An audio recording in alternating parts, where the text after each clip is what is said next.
Hello everyone, welcome to Daily Current Affair MCQ. Today is 25th Feb 2025. 25 फरवरी 2025 है आपका. Start करते हैं अपने पहले क्वेश्चन से.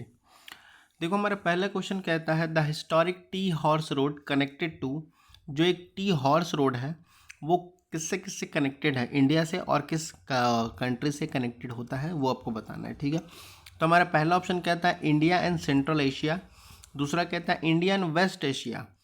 तीसरा कहता है इंडिया एंड चाइना. फोर्थ कहता है इंडिया एंड ईस्ट एशिया. तो बताओ जो टी हॉर्स रोड है बहुत ही फेमस है, अभी रिसेंटली न्यूज़ में था, तो वो किससे कनेक्टेड है वो आपको बताना है. बताओ. So the correct option is C. Okay, India and China से कनेक्टेड है ये आपका. ठीक है, अब देखो ये टी हॉर्स रोड जो है वो है क्या. देखो ये बात करता है कम से कम 2000 किलोमीटर की है. ठीक है, जो कि इंडिया को चाइना से कनेक्ट करता है थ्रू तिब्बत. ठीक है, तिब्बत के थ्रू. ठीक है, अब ये आगे बात करता है ये बनाया किस लिए गया था, तो ये बेसिकली कमर्शियल पाथवे के लिए बनाया गया था. ठीक है, अब ये जो मेन रूट है ये सिटी जैसे डाली, लियांग, यूनान जो प्रोविंस है उसमें होता है, और तिब्बत का जो लहासा जो कि फेमस है, जैसे हम इंडिया में बहुत सारे लहासा मार्केट लगते हैं, तिब्बत लोग आते हैं हमारे यहाँ मार्केट लगाते हैं, वो वहाँ को उससे वहाँ उसके थ्रू जाती है. ठीक है, उसके बाद इंडिया में इंटर करती है. ठीक है, आप यहाँ से देख लीजिए ये जो है ये उसके बाद इंडिया यहाँ इंटर करती है कोलकाता तक. ठीक है, तो इसका सही आंसर आपका हो जाएगा, करेक्ट ऑप्शन सी हो जाएगा. Okay, now move to the next question. देखो हमारा दूसरा क्वेश्चन कहता है the ideal average ratio of nitrogen phosphorus potassium NPK for fertiliser is. ठीक है, हम जो फर्टिलाइज़र बनाते हैं उसमें नाइट्रोजन, फॉस्फोरस और पोटेशियम की यूज़ से बनता है. ठीक है, अब आपको बताना है कि उसकी जो क्वांटिटी होती है उसका रेशियो क्या क्या है. ठीक है, तो आपका जो एवरेज रेशियो फर्स्ट ऑप्शन कहता है वह 1:2:3. बी कहता है 3:2:1.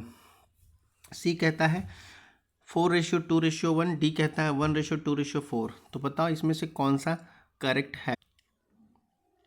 देखो इसका करेक्ट ऑप्शन हो जाएगा वो सी हो जाएगा, 4:2:1. ठीक है, 4, 2 और ये 1. ठीक है, बहुत ही ईजी क्वेश्चन था ये. Now move to the next question.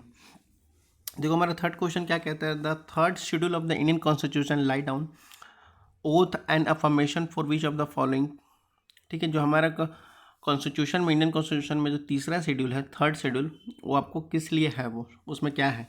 तो पहला आपका ऑप्शन है मेंबर ऑफ पार्लियामेंट है थर्ड शेड्यूल में. दूसरा कहता है मेंबर ऑफ लेजिस्लेटिव असेंबली है. तीसरा कहता है सुप्रीम कोर्ट है. फोर्थ कहता है हाई कोर्ट है जजेस का. ठीक है, तो आपको बताना है कि कौन कौन से करेक्ट है और कौन कौन सा थर्ड शेड्यूल में आता है. बताओ.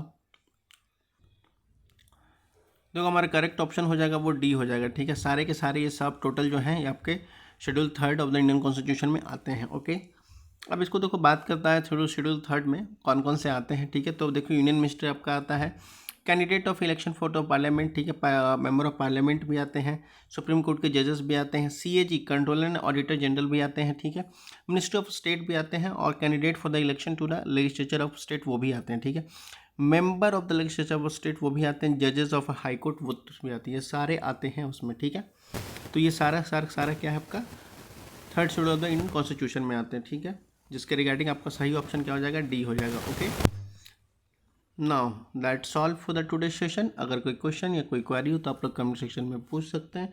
तब तक पढ़ते लिखते रहिए. धन्यवाद.